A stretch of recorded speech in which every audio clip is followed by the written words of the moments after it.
Colonel Rob Maness has a lifelong record of providing dedicated service to this nation.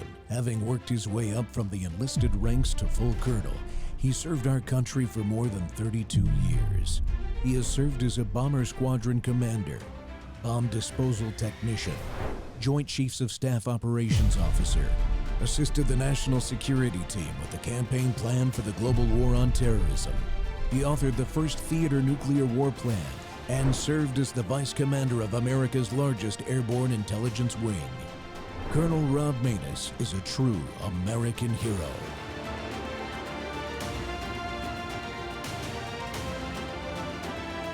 This is Rob Maness Live.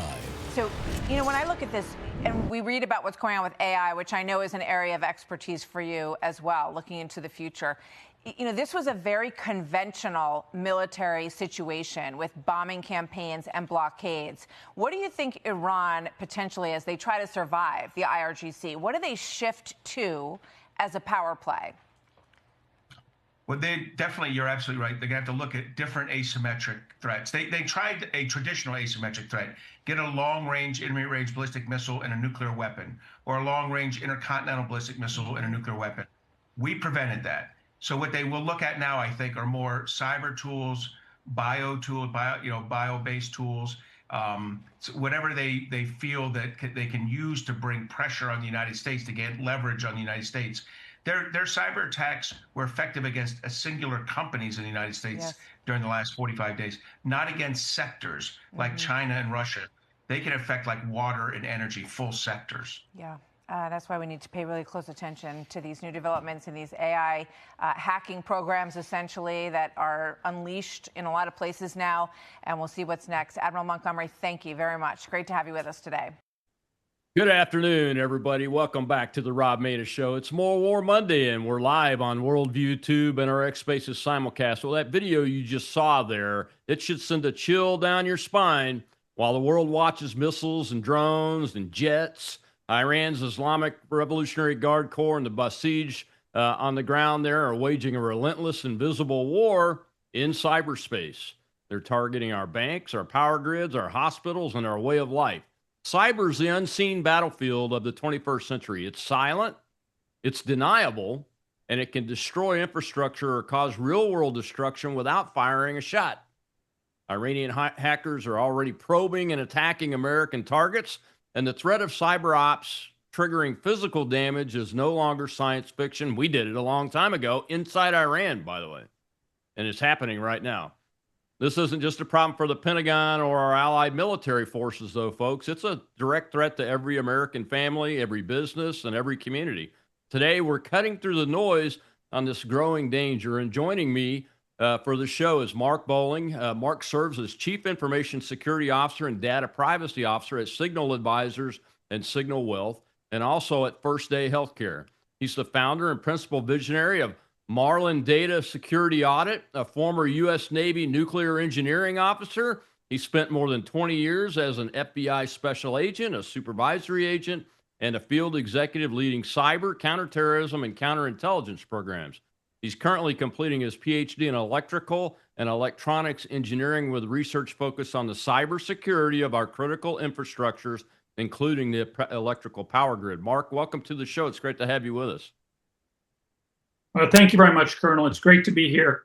I think what we find out when we look at the last 14 months is what we have now is what I call the largest real world data set that you could have. Prior to 14 months ago, before October 7th of 2023, and of course, prior to the Iranian conflict, a lot of this was theoretical. What we saw, we saw quite a bit of activity between the Russians and the Ukrainians, but now we've seen what we do, and we've seen what our adversaries do in what I call a real world, a full war environment, an operationalized war environment. And so there's two findings that stand out. And to me, the first one is that there was what I call the maximalist hype, which is lions and tigers and bears on mine. I'm not poking at your observations, Yeah. But everybody was saying the end of the world was coming, and a lot of the people who were saying that the end of the world was coming were a lot of vendors, people who wanted to sell cyber equipment and cyber capabilities. The other thing we saw is that the authoritarian states, people like Iran, who have invested the most in what I call asymmetric warfare through cyber, are the ones who are most constrained because they exerted a certain amount of domestic control over their own internet. The Iranians shut down the internet in Iran. And when they did, they shut down their ability for the IRGC to directly attack US assets. So now all of those attacks are having to come through what we consider, I would call them, it's more coercive signaling is the term I like to use, but they are using non-militarized resources.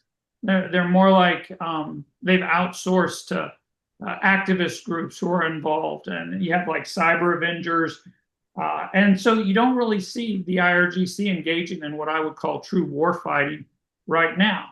So was it as bad on the receiving end? No. I do think that what we do know is that during the first a few hours of Operation Epic Fury, excuse me, for about 60 hours, there were considerable successes by the United States and by Israel.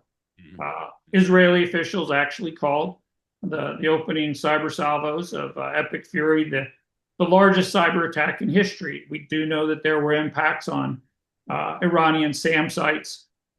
To me, the question is understanding how effective that was originally and how ineffective any kind of counterattacks were by the Iranians against US infrastructures and certainly against Israeli infrastructures. They saw they were ineffective, so they shut down their own internet for two reasons.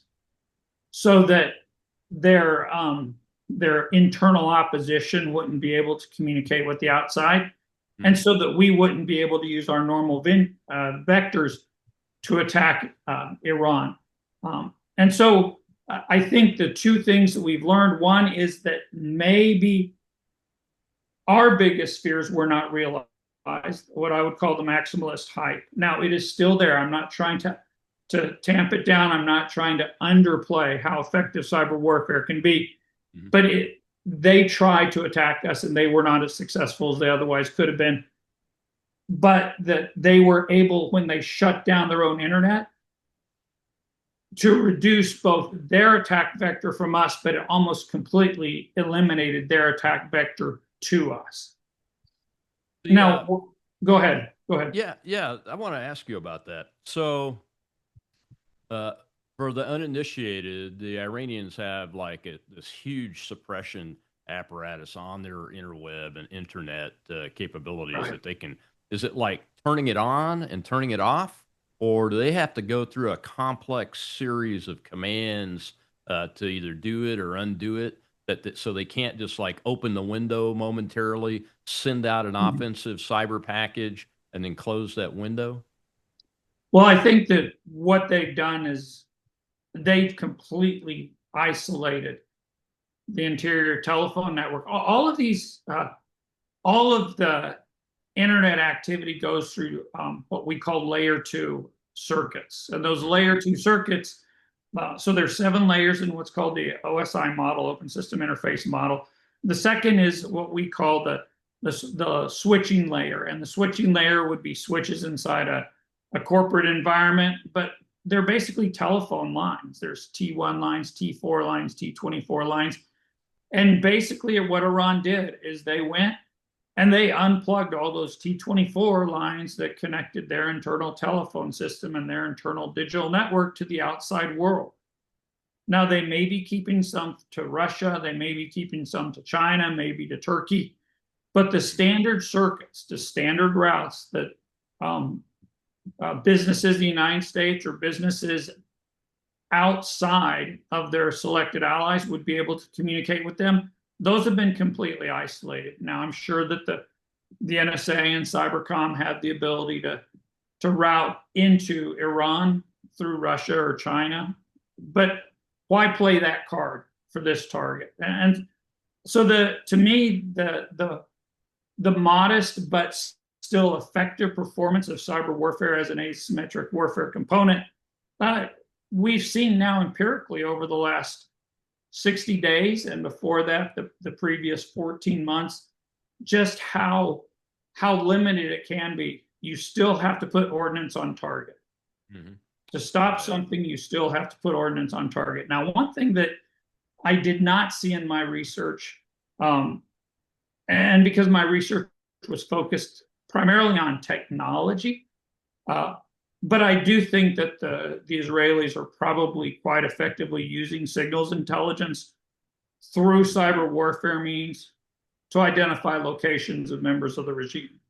The Israelis have been so incredibly effective at reducing the leadership of the regime. And I am 100% convinced that their effectiveness was driven by intelligence gathered through cyber means. Yes, some of the complexities of that issue right there, being able to gain signals intelligence through the cyber domain and using cyber tools, it creates some complexities in decision making on whether we use our offensive tools to make things happen, and shut down possibly avenues of information, doesn't it?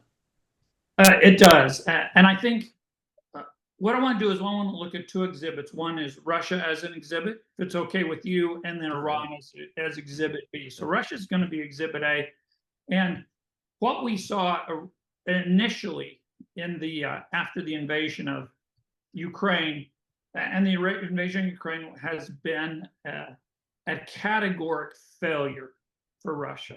Okay, and I'm a big supporter of the Iranian people, or not the Iranian, the Ukrainian people against the Russian aggression, against Putin's aggression.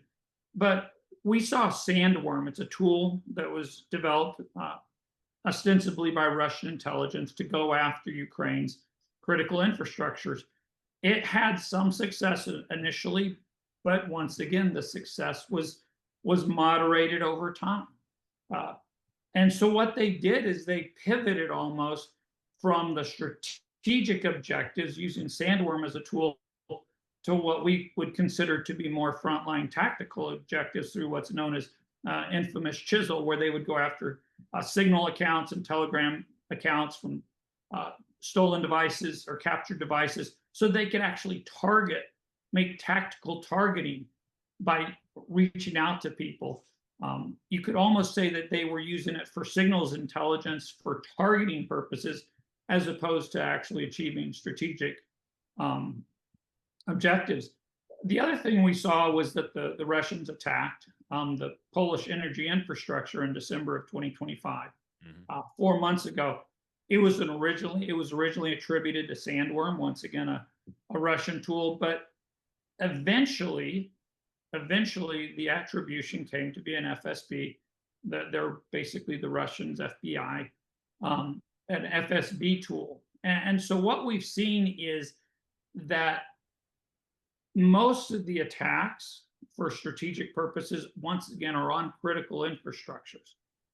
Early on, Russia went after Ukraine's telecommunications infrastructure.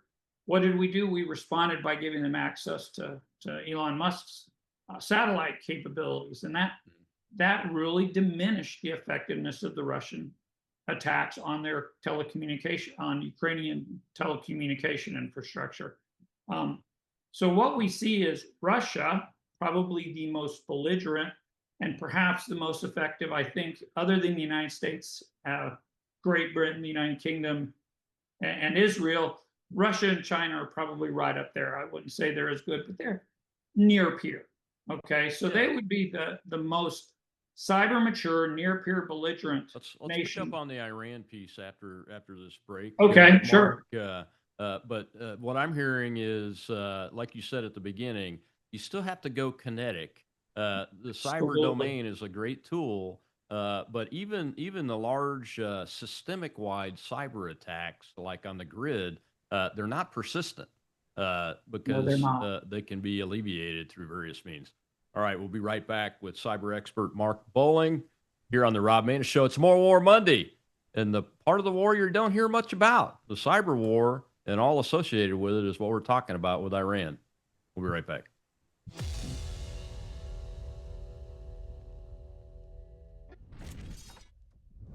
You woke up with a sore throat and a low-grade fever. You know you are getting sick, so here's your choices. You can get sicker and miss work, try to see a doctor this week, or sit hours in a crowded waiting room at urgent care. I have a smarter option for you. Open your medical emergency kit. Match your symptoms to doctor-recommended prescription in your booklet and take the right meds now and get well faster. This is not a first aid kit. It's like having an urgent care in your home. It includes doctor-prescribed medications to treat over 39 medical issues like respiratory infections, strep throat, pneumonia, UTIs, and more. No waiting to see the doctor and no standing in line at the pharmacy. It's right here. Every home should have at least one medical emergency kit, and here's how to order. Go to worldviewhealthcare.com. Your kit to treat dozens of common and serious illnesses is rushed to your door. worldviewhealthcare.com. That's worldviewhealthcare.com. The emergency kit available at worldviewhealthcare.com. Make sure you don't have to go to urgent care. I got pneumonia. I didn't have to go. I took this last year. Stayed at home, went to bed.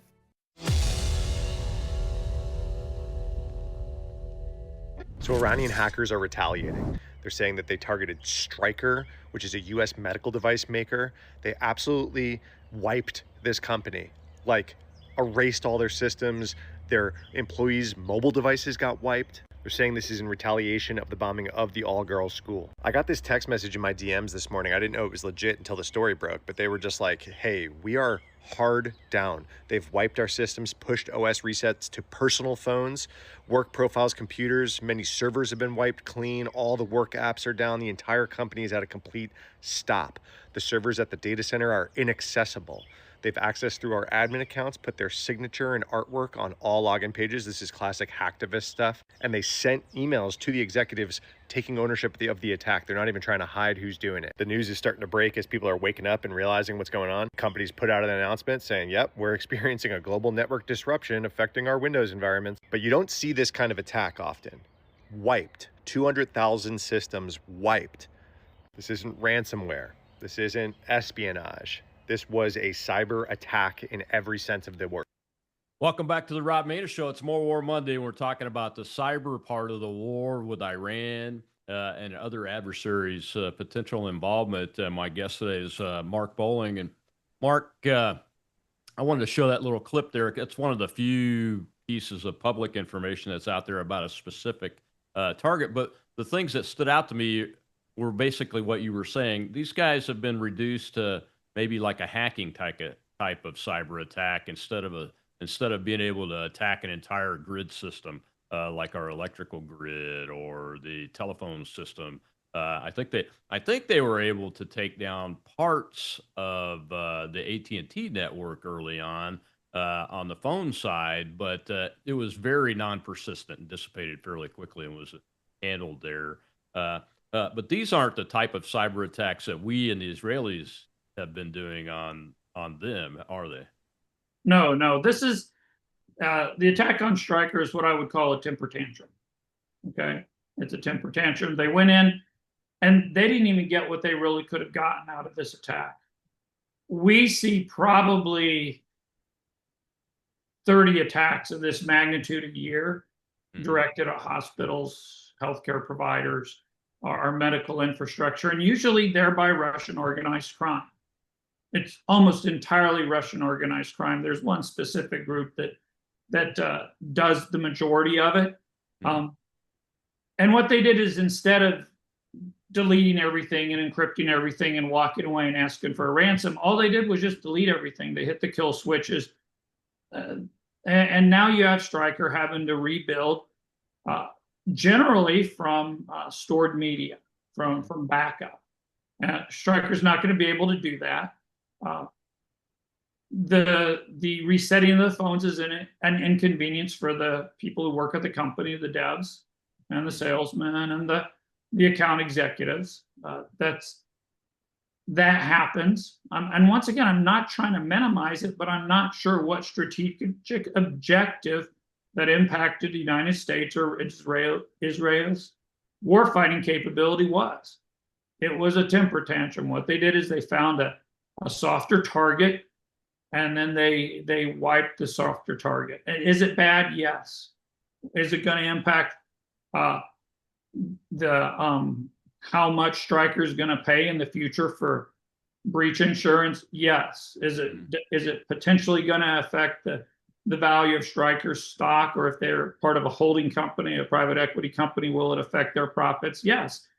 But did it impact at all the United States warfighting capability? No. So I think while that is a relevant clip and shows the potential threats, we're seeing this all the time. We see it with hospitals in San Diego, and we see it with hospitals in Tennessee.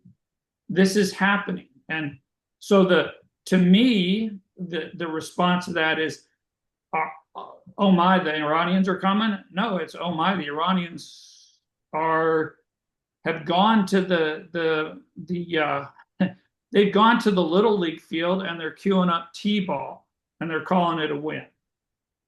But they're not actually successfully impacting our warfighting capability. I will say one thing, and I want to talk about this event. There was a water supply company, I believe, up in North Dakota. It was a municipal water provider. Somebody attacked it, okay? And this is the one thing that I find very interesting. Oh my, they're going to attack our water infrastructure. Oh my, they're going to attack our electrical power distribution infrastructure. The United States has the most robust electrical power distribution infrastructure in the world. And guess what? We could suffer cyber attacks. You know what's going to happen? All the blue collar guys that go out and fix the wires and fix the switching centers whenever we have a big ice storm up north, they're going to go out and manually control the breakers. Yeah. And they'll be on radios. And the same thing happened at the water company in North Dakota. You had all the blue collar guys come in who actually know how to fix the valves and know how to fix the pipes, the pipe fitters and the plumbers. And they came in, they manually operated the system. All right. So what happened is, did they shut down water? No. Is this water company going to have to pay a lot of overtime? Yeah. And what they're going to go is they're going to go to the Public Utility Commission and say, hey, for the next 6 months, we need to raise our rates so we can pay for this overtime. And so there's a lot of concern about how people can impact our critical infrastructure, but our critical infrastructure is robust. The one place where I think that it was very interesting was the attack on Colonial Pipeline on the East Coast.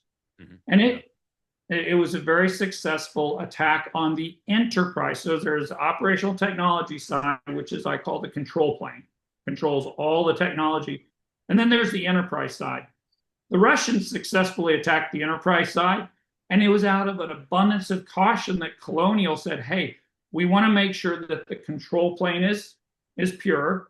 So we're going to shut down the control plane until we can validate that even though they attacked our enterprise network, the one connected to the internet, yada, yada, that could be infected because somebody clicked on a phishing email, they were actually acting out of an abundance of caution. They could have kept the Colonial Pipeline working day after day after day. And so once again, I'm not trying to say that, oh, the Russians aren't a threat or the Chinese aren't a threat or the Iranians aren't a threat, although I don't think the Iranians are much of a threat because they've shut down their internet and they're working through Cyber Avengers or some other, activist, Islamic activist group. But the fact is we have not suffered the kind of what I would call strategic level damage based on those attacks. Does that mean we can go to sleep and not care? No. It means that we're in a pretty good spot. That answer your question, Colonel? Yeah, it does. It just shows you. We've got a question in the audience. We'll take that in a second. But it just shows that you have to have a level of sophistication in your attack planning and the use of multiple domains and multiple types of systems. Just a cyber attack or a hacking attack isn't going to do it for you. One of the things that they probably learned from the Venezuela and the Iran Epic Fury operation in the opening hours is the combination of using cyber information and kinetic attack from all different directions and in parallel and simultaneous to each other, because they leverage each other's effects. They multiply the effects of each other if they're striking the right targets. So let's go ahead and take this question from the audience. Shell is our host over there. Shell, go ahead. We have AJ, sir. Thank you, Shell. Thank you, Colonel. My question is, sir, within the context of the Operation Epic Fury, what is your opinion on actually hitting the Islamic Republic of Iran's power grid and infrastructure? Thank you very much. So this is actually more of a political, I'm going to call it a hearts and minds question than it is a strategic question. Remember, we're not there to reduce the entire nation of Iran to rubble. If we wanted to do that, we could. We could carpet bomb with B-52s. We don't want to wholesale lose the hearts and minds of the majority of the people in Iran who are in opposition to the Islamic regime. Okay, so let's talk about, on one hand, you have the Islamic regime, which is supported by basically the Nazi Party and the SS of Iran, which is the IRGC. And then you have the people of Iran who, you know, maybe they were sick and tired several years ago of the excesses of the royal family, the Shah's royal family, and so they were tolerant of, you know, the Ayatollah Khomeini coming in 1979. They've now seen that that was a train wreck. They don't want to have to wear, the women don't want to have to wear tents. They want to be able to go to school. The number of people, the number of executions that have happened in Iran right now because of the regime, we're talking musicians, we're talking wrestlers, we're talking Olympic athletes, we're talking family members of the women's soccer team. This is a brutal regime that's reminiscent of Pol Pot in Cambodia. It's reminiscent of Chairman Mao and the Cultural Revolution in Red China. It's reminiscent of what Hitler did in Nazi Germany. Okay, so I think the Iranian people are beautiful people. They're descended from the Azeris and the Armenians and the Persians. So when I talk about Iran, I want you to understand that I am primarily focusing on the apparatus of the Islamic regime and the religious ruling class, and then the IRGC, which is basically the Gestapo and the SS of the government organization that is very oppressive. So what we don't want to do is bomb their entire energy infrastructure into oblivion. We could level an island, Karg Island, I believe it is, right there in the Straits of Hormuz. We could just destroy it. 90% of Iranian crude oil goes through terminals on that island. We could destroy it. We're not going to. Why? Because we don't hate the Iranian people. We love the Iranian people. We love the Persians. We love the Azeris. We love the Armenians. We love all the ethnic groups. We're just tired of an Islamic regime that for 47 years has been chanting death to America, that killed 247 Marines in 1983. I was born in Lebanon, okay? So I've been tracking this region for a while. And what we need to have happen is we need to continue to degrade the apparatus of this regime. We need to continue to degrade the leadership of this regime, but we don't need to destroy an economy. We don't need to destroy the roads. Perhaps we have to destroy some bridges to make a point. And there are very, very good intelligence analysts who are giving recommendations to the targeting officers for the Air Force and the Navy as they make determinations what to target next. And so I don't want to second guess their choices and their selections. But I think we are walking a very, very fine line between how do we fight the regime while we minimize damage to the people who I believe largely are, and we know from intelligence are largely supportive of our attacks on the regime. That Yeah, answers the one of the question. things you're not seeing, one of the things we're not seeing is massive numbers of civilian casualties Yes. because of the way targeting. But let there be no doubt, we are destroying the regime's capabilities, every piece of it every day. And when we come back, I want to talk to you about how cyber can be used to create physical destruction. America has one example of that, the Stuxnet virus that took out a lot of their enriched uranium centrifuges many years ago. So we'll be right back with cyber expert Mark Bowling. It's More War Monday. We're talking Epic Fury.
Do we have the capability, because I've always thought about this, do we have the capability quickly to put something up? Like, let's say that we were to take out part of the grid, and then let's say that does help to bring them to the table, or even regime change, or even you can have a semi-friendly regime coming up in the future that might allow us to, let's just say, help to put it back up, like quickly. Yeah. Do we have that capability to put something back up quickly that's temporary so that they can get back online? Yeah, I think so. Within a few days, and what the problem is when we do something like this. Usually, when you destroy it, you get better the next time. And again, I think if we get some kind of deal, the United States would be the first to help Iran rebuild. And the president even said that himself today. But the second thing is, if we take it out, let's say cyber, or we do something on the back end where the thing's not physically destroyed, I think that would be an advantage that we might have. The other issue, though, is we're giving away all of our secrets. You heard the president say today about how many men were involved with this mission, and the chairman didn't want to mention that. We're just completely showing our military capability and our industrial capability at every turn here. But yeah, we could likely, I think it'll be non-kinetic. He'll go after the bridges, maybe some of the physical infrastructure first, but I think he'll try to take the electrical grid out and then even the power plants and the refineries out with cyber, and use that as a way to shut them down. That way, they're not physically destroyed, and they can easily be spun back up. Ah, there you go. Welcome back to the Rob Meda Show. We're live on Worldview Tube and our X Spaces simulcast. My guest today is Mark Bowling, Chief Information Security Officer and Data Privacy Officer at a major company, and former FBI agent and supervisory agent in the counterintelligence cyber type world, and a U.S. Navy veteran. And I want to thank you for your service, Mark. Before I forget to do that, submariners have a special place in my heart. I worked with many of them in nuclear operations on the Joint Staff when I was a major. It's a very interesting community. It's a great community, and of course, thank you for your service. I think my total service was 27 years, so you got me by about 5, I think. No worries. So fortunately for me, you're studying critical infrastructure on the electrical grid side too in your PhD program, and you've got a lot of experience across multiple types of these operations from different perspectives for decades now. So I wanted to play that clip because the gentleman was talking about using non-kinetic, going after the electrical grid. I worked in utility operations for a few years after I left the Air Force. on the distribution side and in safety and technical training. So I have a basic understanding of the digital controls that we use and the protections we have on them. But I wanted to ask, is it possible that we would want to do, and we're just speculating now, to try to describe for the average citizen how this might work? Most utility grid systems use similar types of controls if you're digital, and they work pretty much almost the same way around the world because the technology was developed in parallel for the most part.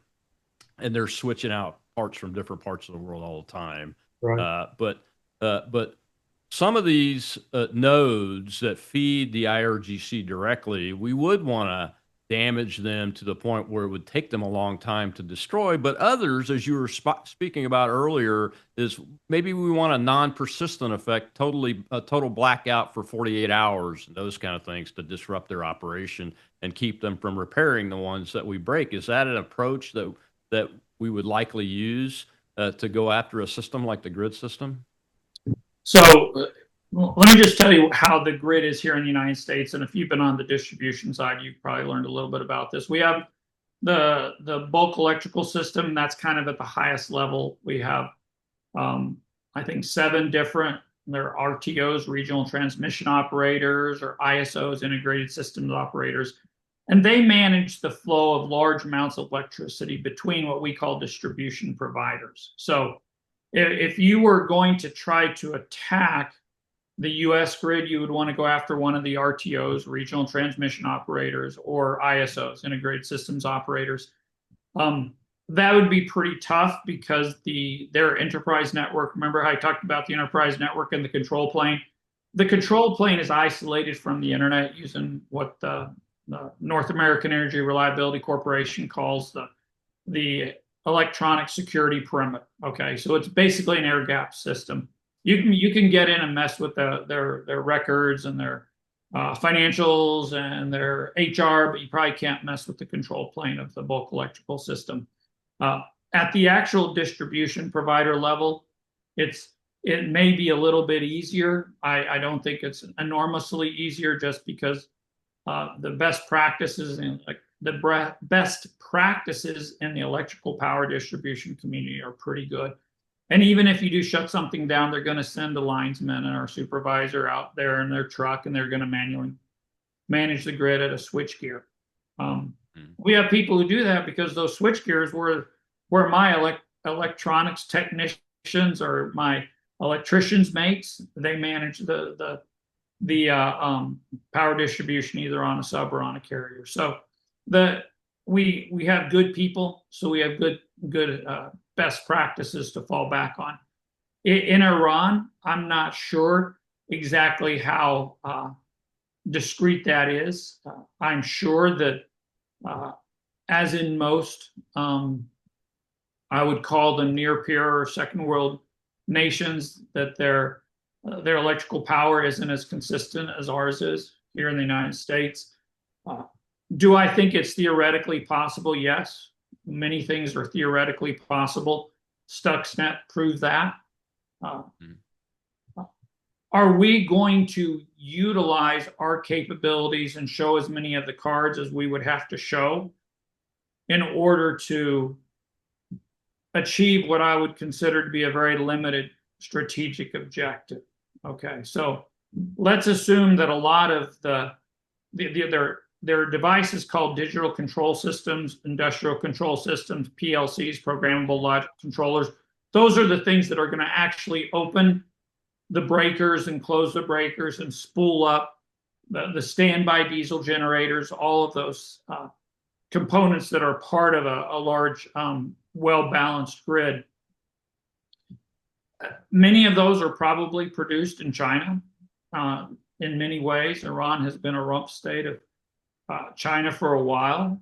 Are we going to demonstrate that we have the ability to hack into Chinese industrial control systems that control the power grid to go after Iran? Probably not. We're gonna save that for when Xi Jinping decides to go across the Straits of Formosa. Okay, so I think Yes, do we have the capability? Yeah, because the guys up in Fort Meade and the guys at Cybercom and half a dozen Army units and Air Force units. You have the Air Force Information Warfare Center down in San Antonio. Can we do it? Yeah. Should we show the world that we can do it for the sake of Iran? I don't know. I don't think we should, because we're going to have bigger fish to fry in the future. And I don't want China, I don't want Xi Jinping or the generals in charge of the People's Liberation Army to know the limits of our capabilities or the extent of our capabilities. So I think let's keep that card in our pocket. We can play that ace when we need to. Yeah, and we have the tools to do kinetic and non-kinetic attacks on their grid system without making the damage permanent. Exactly. Quite honestly, we have a great JDAM warhead that absolutely does very well on substations, especially. Yeah. But what if Iran? What would it take for Iran to attack a subset of our grid system? Would they have to get help from China, or do they have the capability to do that? They're just not using it because of the circumstances you described earlier. So we've seen that they have limited capabilities. We do know that. I think that I've mentioned the name before. I have it somewhere. Yeah, it's a Cyber Avengers. They were able to demonstrate that they could attack Unitronics. Remember how I talked about industrial control systems? Right. They were able to switch from Unitronics to Rockwell Automation. Used to be who was it? Square D. Years and years ago, Square D had all the programmable logic controllers, and then Rockwell bought them. They renamed them Rockwell Automation. So I think Cyber Avengers has the ability to go after programmable logic controllers. But that's kind of like going after the very bottom layer of the stack, okay? If you really want to go after an industrial control system, you need to be able to get into what they call the HMI, the human machine interface. And so you have the programmable logic controllers that are actually controlling the mechanical and electrical systems, plumbing systems, valves, switches, breakers, etc. But on top of that, then you have kind of the computerized systems where you actually manage the programs, the ladder logic or whatever other industrial logic that you use to manage all of those switches, those switch controllers. What they've demonstrated is that they could hack into the lower level, but maybe they haven't been able to shut down the entire system. Perhaps that's what they were able to do at a small water utility in North Dakota. But I don't think they've demonstrated that they could do that at a strategic scope. Okay, so if you were going to do that attack, you'd do that someplace around, Eglin Air Force Base down in the Emerald Coast. So you do that somewhere in Tampa where CENTCOM is, or you'd want to do that where SOCOM is, or you want to do that where the Night Stalkers fly out of. But they're not able to do that. They're able to hit a water utility in North Dakota. So do they have the capability? Maybe in the best case scenario, but that doesn't mean we don't need to pay attention to it. I guarantee. We know the Chinese are helping them. Absolutely. We just intercepted the ship trying to run the blockade. Exactly. And the early reporting is it's got materials for making rocket engines and those kind of things on it. So we know the Chinese are helping them, and as a nation, a larger nation state, at least a near peer, if not a peer to us already, they likely have the capability to do that. And it's pretty easy to hide where an attack in the cyber domain is coming from and make it look like somewhere else, isn't it? Sure. And once again, here's what's funny is Iran has shut off their internet. Our internet is still wide open. Yeah, we're on it. We're on it. Our internet is still wide open. We're not worried about that.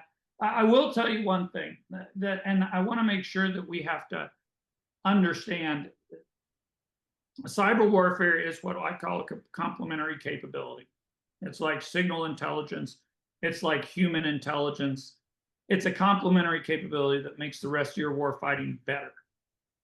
And I tell you where we really took a hit was when China did a very, very successful intelligence operation called Volt Typhoon, where they literally hacked into our telecommunication carriers, our major carriers, and they had persistence. And when they were able to establish persistence, I believe they probably captured a tremendous amount of operational intelligence. And what they were able to capture was they were able to see, well, who are the human intelligence targets that the FBI and the various OSIs and HSI are tracking, have in collection on, have either Title IIIs or have court-ordered what's it called? It's where you capture all of the toll register information, all of the tolling information, so you know who's calling who and what time and how long the call was for. To me, that is a huge amount of operational intelligence from the counterintelligence and counterespionage perspective. So where I think cyber really gives you the leg up is it enhances your intelligence operations. Oh yeah. Yeah, but I got to tell you, I'm sure the Israelis are all over the Iranian telecommunications grid, and that's why they're able to target the leadership. No doubt about it. No doubt about it. We got to take our last break. When we come back, we'll still have a clip about the force, the state of the cyber warrior force, Okay. and there's some personnel things. And I want to ask Mark to talk to us about how do we grow our force of cyber warriors when they're competing with things like big tech, who can pay a lot more money. We'll be right back with Mark Bowen.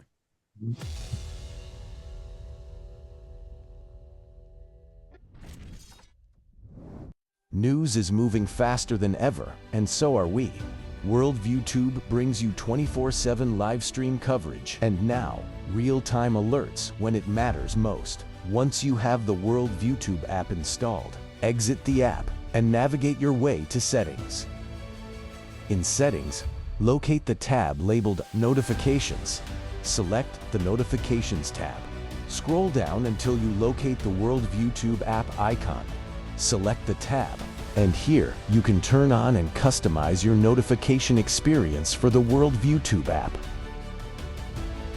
News doesn't wait, and neither should you. Turn on push notifications to stay informed. Every headline as it happens.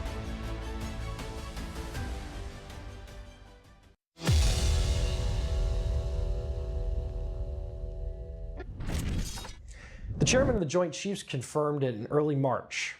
U.S. Cyber Command was among the first movers in Operation Epic Fury. Before a single missile was publicly acknowledged, American cyber operators were already in the fight. The digital war with Iran started before most people knew there was a war at all. That context framed everything said at this week's Cyberforce Summit in Washington, where the military's top digital officials gathered to address a problem that has nothing to do with technology and everything to do with people. The U.S. military cannot hire cyber talent fast enough to fight the wars it's already fighting.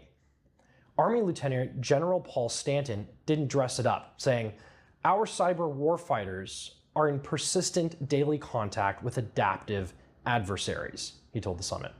The fight is on. He described the old hiring process, position descriptions, job postings, resume piles, HR boards, 6 months of bureaucracy, and said flatly that by the time the government finishes hiring someone, that person's already working for someone else. He's scrapped it. He's replacing it with what he's calling surgical hiring. Technical experts paired directly with HR staff, offers made on the spot at recruiting events. At one recent event, his team handed out 47 job offers on the spot and brought 32 people into the workforce within 3 weeks. The competition they're up against is Silicon Valley. Vice Admiral Heidi Berg, head of Fleet Cyber Command, described watching a young NCO leave her team for a private company. She tried to convince him to stay, learned what the private sector was paying, and realized the military simply couldn't match it.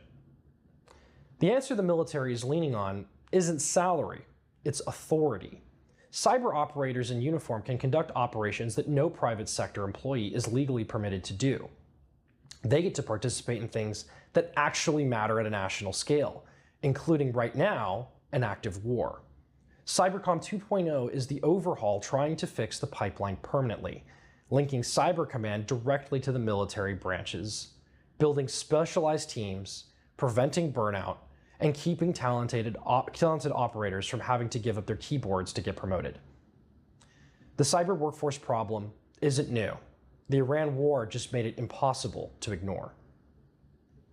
Welcome back to the Rob Mader Show. It's More War Monday, and we're talking cyber war, the unseen war, the silent war, even more silent than the silent service, the submarine force that the United States fields and has for decades so effectively. And my guest today is Mark Bowling, who used to be a submariner, but now and for many, many years has been directly involved in cyber warfare, cyber security, counterintelligence. And Mark, I wanted to, when I came across this clip, I'm like, well, this sounds a lot like the military aviation community. Listen to that gentleman talk about how do we first recruit the talent and then eventually keep them when the outside world that I know. I have a son that's a cyber guy that stayed in the military for like 3 years and then left. And he's never looked back because the salary is, in some cases, 5 or 6 times more than what you could ever think about making in uniform. Absolutely, that is a serious problem. I don't see a good solution to it. I have to tell you that is one where, well, let's back up. That is one where it's recognized, and here's what's happening though. So rather than taking gentlemen in uniform and women, enlisted personnel officers, warrant officers, instead of paying them what they're worth, and you can do that. The nuclear community pays obscene bonuses to retain nukes. Aviation community. Aviation community pays ridiculous bonuses. What happens is we let these people go. They go work for a contractor, and now we're paying the contractor $325 an hour as a subject matter expert to come work on a government contract. So part of the problem, it's not just exclusively that we're not paying people what they're worth based on their capabilities. Part of the problem is we've created an environment where it's more lucrative for somebody to go work for a contractor, do about 60%, 70%, 80% of the same job with 20% of the stupidity and headaches. They don't have to stand in formation. They don't have to do, quarters. They just show up and work, and then they make 3 to 4 times the amount they would otherwise get paid. I mean, it's almost comical what happens at places like Fort Meade. You have the person who's the technology expert, and then they go get a civilian job and increase their pay and reduce their stupidity.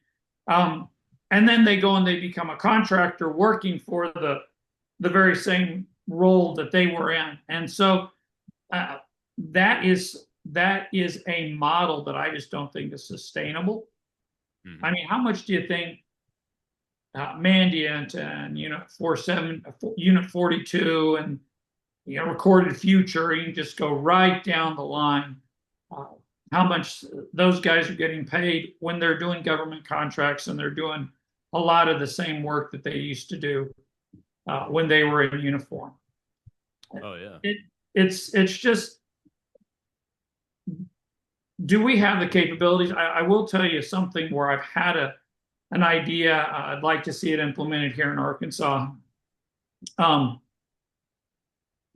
I basically came across this. I spent a lot of time with our local Air Force, Air National Guard unit here. It's the 178th. It's a cyber squadron, and they're all National Guardsmen.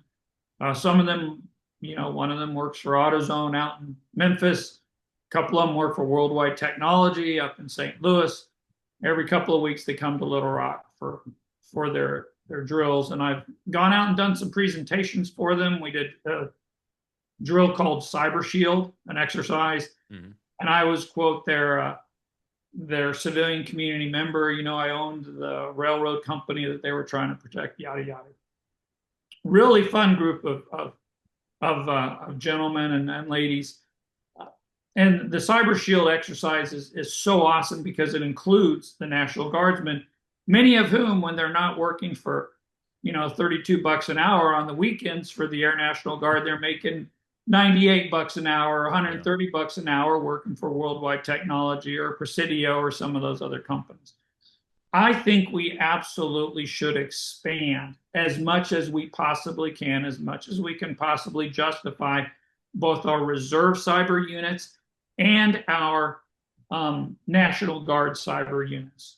Just like we're talking by orders of magnitude. We're not talking doubling. We're talking, quintuple them, make 5 times as many or 10 times as many.